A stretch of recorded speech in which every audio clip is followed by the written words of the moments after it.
नमस्ते विद्यार्थी मित्रांनो, मी श्री जालिंदर सातपुते सर आपणा सर्वांचे व्हिडिओमध्ये स्वागत करतो।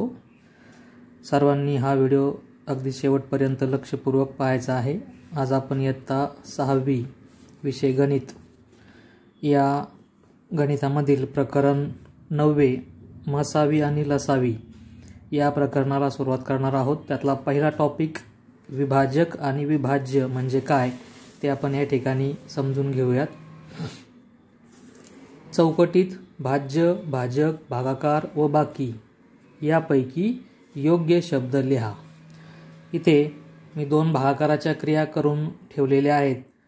या भागाकारामधून आपल्याला ओळखायचे की कोणत्या संख्येला भाज्य म्हणायचे, कोणत्या संख्येला भाजक म्हणायचे, कोणत्या संख्येला भागाकार म्हणायचे आणि कोणत्या संख्येला बाकी म्हणायचे। तर हा भाग आपण 3री 4थी पासून शिकतोय की भाज्य म्हणजे काय, भाजक म्हणजे काय, भागाकार म्हणजे काय, बाकी म्हणजे काय। तर हे आपल्याला आठवते का पहा, ज्या संख्येला आपण भाग देतो, आता या ठिकाणी 75ला भाग दिलेला आहे। ज्या संख्येला आपण भाग देतो त्या संख्येला भाज्य म्हणतात। म्हणजे 75 ही संख्या भाज्य आहे। ज्या संख्येने आपण भागतो, संख्येला आणि संख्येने शब्दात फरक आहे। ज्या संख्येने आपण भाग देतो, आपण इथे 5ने भाग दिलाय बरोबर, आणि म्हणून या ठिकाणी या संख्येला आपल्याला म्हणायचं असतं भाजक। भागाकार करणारा आहे तो, म्हणून त्याला भाजक क लावलेला आहे पहा। या पद्धतीने आपण ध्यानात ठेवू शकतो। तर 5 हा या ठिकाणी भाजक आहे। यानंतर वर आपण जे डोक्यावर लिहितो त्याला आपण उत्तर म्हणतो, भागाकार म्हणतो। तर हे वरती 15 हे आपलं उत्तर आहे, याला आपण भागाकार असं म्हणायचंय, भागाकार। आणि खाली या ठिकाणी शेवटी जे उरलेलं असेल त्याला बाकी असं म्हणायचंय। तर ही खालची बाकी जी आहे ती या उदाहरणामध्ये 0 आलेली आहे। 75ला 5ने भाग दिल्यानंतर 7ला भाग दिला पहिला, 5 1 5, 2 उरले, वरून घेतले 5, 25 झाले, 5 5 25, 25 मधनं 25 गेले 0। या पहिल्या भागाकारामध्ये आपण 75ला 5ने भागल्यास बाकी 0 येते। ज्यावेळेस बाकी 0 येते त्यावेळेस आपण पूर्ण भाग गेला असं म्हणतो किंवा निशेष भाग गेला असं आपण म्हणू शकतो। निशेष भाग जाणे म्हणजे बाकी, 0 उरणे, शेष म्हणजे बाकी, नि म्हणजे नाही, निशेष ज्या भागाकारामध्ये काहीही बाकी उरत नाही त्याला निशेष भागाकार म्हणतात, त्यालाच पूर्ण भाग जाणे म्हणतात। तर जेव्हा अशा प्रकारची क्रिया होते, भागाकारामध्ये बाकी 0 येते, तेव्हा जो काही भाजक आहे त्याला विभाजक म्हणतात आणि जो काही भाज्य आहे त्याला विभाज्य म्हणतात। म्हणजे भाज्य आणि भाजकाला आपण वि शब्द आधी जोडायचा आहे, जर तुमची बाकी 0 असेल तरच। मग या पद्धतीने 5 हा 75चा विभाजक आहे। 5ला काय म्हणायचे, 75चा विभाजक म्हणायचे जर बाकी 0 असेल तर।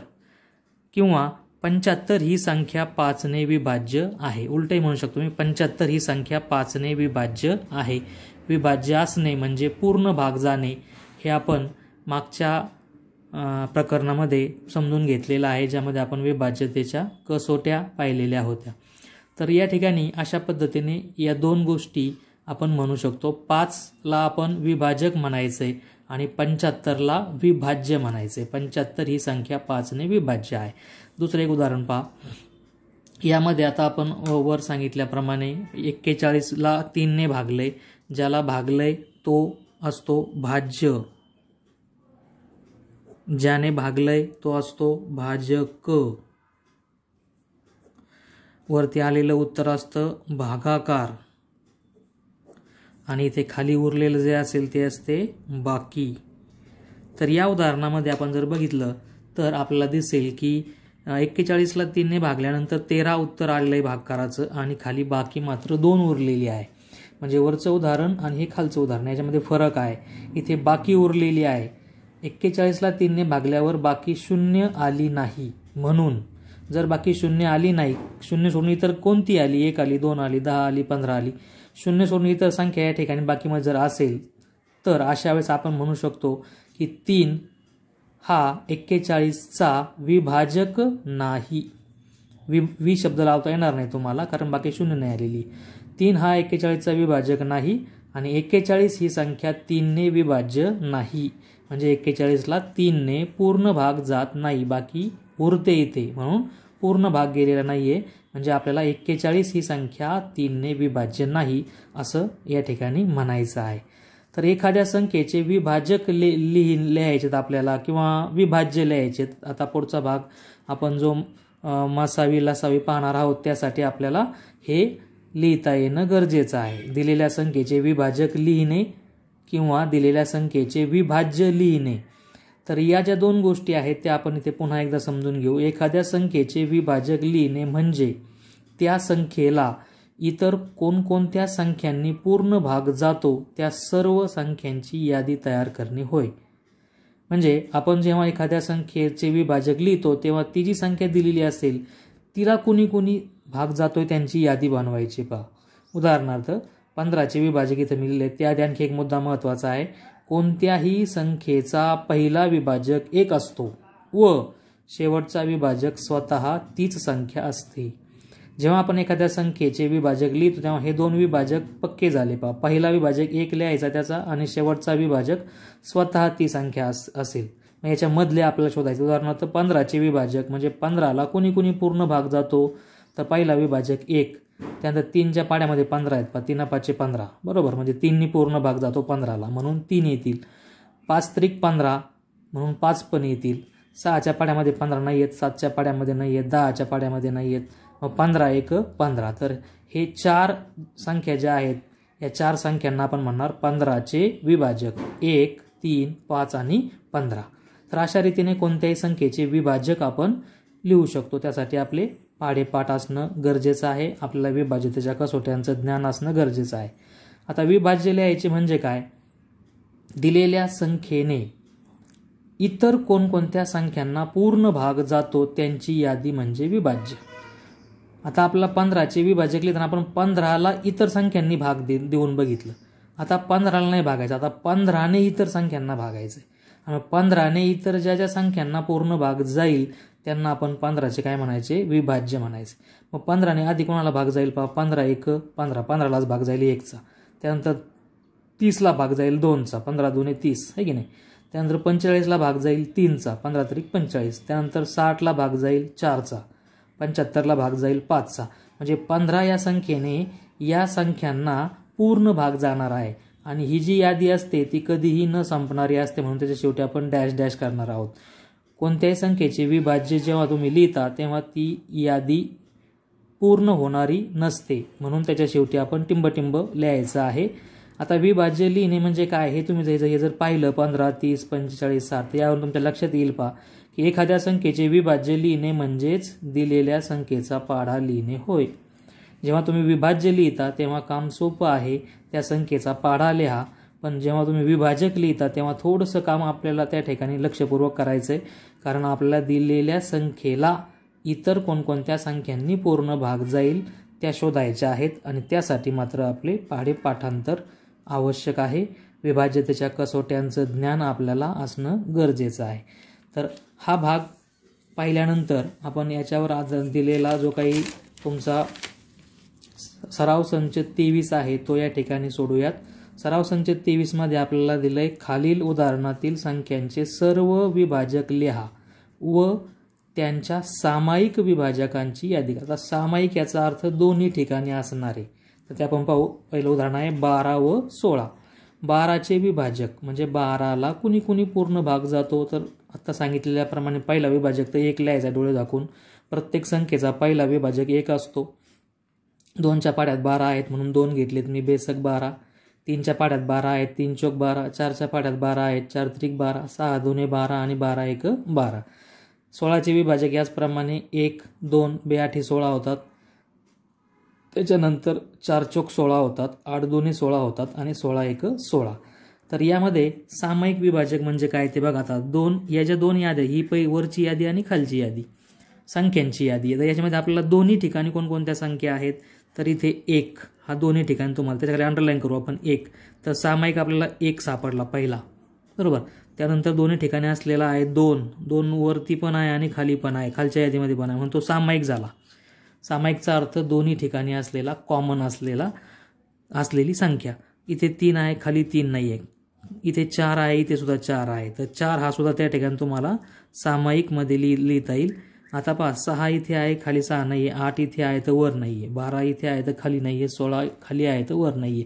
म्हणजे अशा रीतीने आपण विचार जर केला तर आपल्याला सामायिक विभाजक 3 सापडले आहेत. 1, 2 आणि 4 या 3 संख्या अशा आहेत की ज्या दोन्ही यादीमध्ये तुम्हाला दिसतात, म्हणून त्यांना आपल्याला सामायिक विभाजक असं म्हणायचं आहे.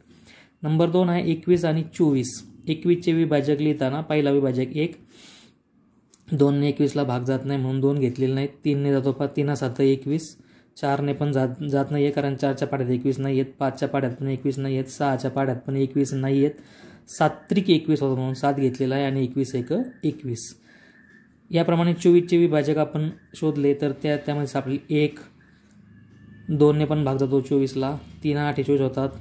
4 7 24 होतात. 6 चूक 24 होतात. 8 त्रिक 24 होतात. 12 2 24 होतात आणि 24 1 24 होतात. तर हे सगळे तुमचे 24चे काय आहेत? विभाजक आहेत. आता सामायिक विभाजक बघा, याच्यामध्ये असणारे सामायिक म्हणजे दोन्ही ठिकाणी कोण कोण आहे तर 1, त्यानंतर इथे 3 आहे, खाली सुद्धा 3 आहे. 2 इथं खालच्या यादीमध्ये आहे पण वरच्या यादीमध्ये नाही म्हणून 2 आपल्याला घेता येणार नाही. 3 या 3 दोन्ही ठिकाणी दिसतोय. अजून कोण आहे पहा दोन्ही ठिकाणी दिसणारं? इथे 7 आहेत, खाली 7 नाही आहेत. ही यादी खूप मोठी आहे परंतु यातला कोणताही अंक, कोणतीही संख्या वरच्या यादीमध्ये नाही आहे. त्यामुळे हे 2च तुम्हाला सामायिक विभाजक मिळतील, 1 आणि 3. त्यानंतर उदाहरण क्रमांक 3, 25 आणि 30. 25चे विभाजक 1 ने भाग जाईल. पहिला विभाजक 1 असतो. त्यानंतर 5 5 25 होतात आणि 25 1 25. हे 3च आहेत तुमचे 25चे विभाजक. 30चे विभाजक भरपूर मोठी यादी आहे. 1, 2 ने भाग जातो 30ला. 2ची कसोटी आपल्याला माहिती आहे. ज्या संख्येच्या एकक स्थानी 0, 2, 4, 6, 8 यापैकी अंक असेल त्या संख्येला 2 ने पूर्ण भाग जातोच. तर सगळ्याच ठिकाणी आपण या पद्धतीने फक्त पाहून करायचं. 3ची पण कसोटी माहिती आहे आपल्याला. अंकांची बेरीज करायची आहे. त्या संख्येतील अंकांच्या बेरजेला 3 ने भाग जात असेल तर त्या संख्येला पण 3 ने भाग जातो.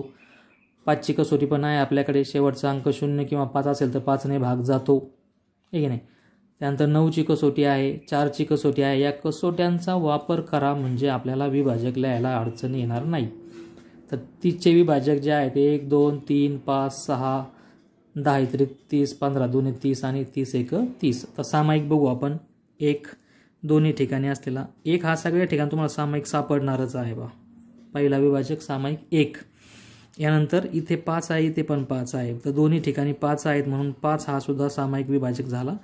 बाकी कोणताही सामायिक नाही आहे. म्हणजे या दोघांमध्ये सामायिक असलेले विभाजक 2 सापडले, 1 आणि 5. उदाहरण पुढचं आहे 24 आणि 25. तर 24चे विभाजक जे वर आपण लिहिलेच होते 1, 2, 3, 4, 6, 8, 12 आणि 24. 25चे विभाजक पण इथे वर लिहिलेत आपण 1, 5 आणि 25. तर तेच या ठिकाणी घेतले 1, 5 आणि 25. सामायिकमध्ये बघा 1 दोन्ही ठिकाणी आहे. 5 खाली आहेत परंतु वरच्या यादीमध्ये नाही आहेत. 2 वरच्या यादीत आहेत, खालच्या. असं जर आपण पाहिलं, प्रत्येक चेक केलं तर आपल्याला समजेल की फक्त 1 हा एकच सामायिक विभाजक सापडलेला आहे. 1 सोडून दुसरा कोणताही सामायिक विभाजक सापडलेला नाही.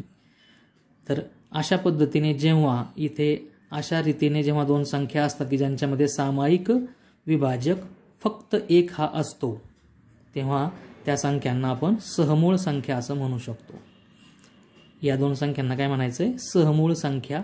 कारण त्यांच्यामध्ये 1 हा एकच सामायिक असणारा विभाजक आहे. तर ही पण गोष्ट आपण मागच्या इयत्तेमध्ये पाहिलेली होती. ती आपण इथे त्यानिमित्ताने आठवून पाहू जराशी. आठवते का? सहमूळ संख्या म्हणजे काय? ज्या 2 संख्यांच्या विभाजकामध्ये 1 हा एकच सामायिक विभाजक असतो त्यांना सहमूळ संख्या असे म्हणतात. पुढचा आहे 56 आणि 72. तर 56चे विभाजक 1, 2 ने भाग जाईल कारण शेवटचा अंक 6 आहे. 3 ने भाग जाणार नाही कारण अंकाची बेरीज 11 येते बा. 11 3च्या पाड्यामध्ये नाही आहे. 4 ने भाग जाईल. 7 ने, 8 ने, 14 चौक 56, 28 2 56 आणि 56 1 56. याप्रमाणे 72चे विभाजक शोधले आपण. 1, 2, 3, 4, 6, 8, 9, 18, 24, 36 आणि 72 यातला एकही विभाजक आपला सुटता कामा नये. एक जरी विभाजक आपला सुटला तरी आपलं उत्तर चुकणार आहे. आता सामायिक विभाजक शोधू आपण. 1 दोन्ही ठिकाणी आहे, त्यानंतर 2 दोन्ही यादीमध्ये आहेत, 3 इथे आहेत परंतु वर नाही आहेत, 4 सामायिक दोन्ही ठिकाणी आहे दिसणारा अवयव, 6 आहेत वर नाही आहेत, 7 नाही आहेत, त्यानंतर 8 दोन्ही ठिकाणी दिसतोय, 14 नाही, 9, 18, 24 वरती नाही आहेत, 36 नाही. इतर कोणत्याही संख्या आपल्याला सामायिक दिसत नाही. तर या ठिकाणी यामध्ये आपल्याला 4 संख्या सामायिक सापडलेल्या आहेत. पहा, सामायिक विभाजक म्हणून 4 संख्या मिळालेल्या आहेत, 1, 2, 4 आणि 8. तर हे सामायिक कशासाठी शोधले आपण, तर याचा वापर आपल्याला मसावी काढताना करायचा आहे. म्हणून ही जी क्रिया आता आपण शिकलो, या ठिकाणी 5 उदाहरणं पाहिलीत. पहा, ही क्रिया इथे तुम्हाला येणं अत्यंत गरजेचं आहे. ही क्रिया जर नीट करता आली तर तुम्हाला मसावी पटकन काढता येणार आहे. मसावी काढता येण्यासाठी दिलेल्या संख्यांचे विभाजक लिहिता आले पाहिजेत आणि त्यांच्यामध्ये सामायिक असणारे विभाजक आपल्याला शोधता आले पाहिजेत. तर अशा पद्धतीने या ठिकाणी आपण विभाजक म्हणजे काय, विभाज्य म्हणजे काय आणि त्यांच्यामध्ये सामायिक असलेले विभाजक कसे ओळखायचे ते पाहिलेलं आहे. व्हिडिओला लाईक करायचं आहे आणि आपल्या इतर मित्रमैत्रिणींसोबत हा व्हिडिओ शेअर करायचा आहे. या व्हिडिओमध्ये सोडून दाखवलेली जी उदाहरणं आहेत ती उदाहरणे तुम्ही व्हिडिओ पॉज करून लिहून घ्यायची आहेत आणि जे काही मागच्या वर्षीच्या नोट्स या ठिकाणी तुम्हाला मी दिल्या होत्या पहा आधी सुरुवातीला, इथे हे जे दाखवलेलं आहे हे सुद्धा तुम्ही व्यवस्थित आपल्या वहीमध्ये नोंदवून घ्यायचं आहे. त्याचा उपयोग आपल्याला होत राहतो, म्हणून कशाला काय म्हणायचे त्या बाबी आपण आपल्या वहीमध्ये नोंदवून घ्यायच्यात. धन्यवाद.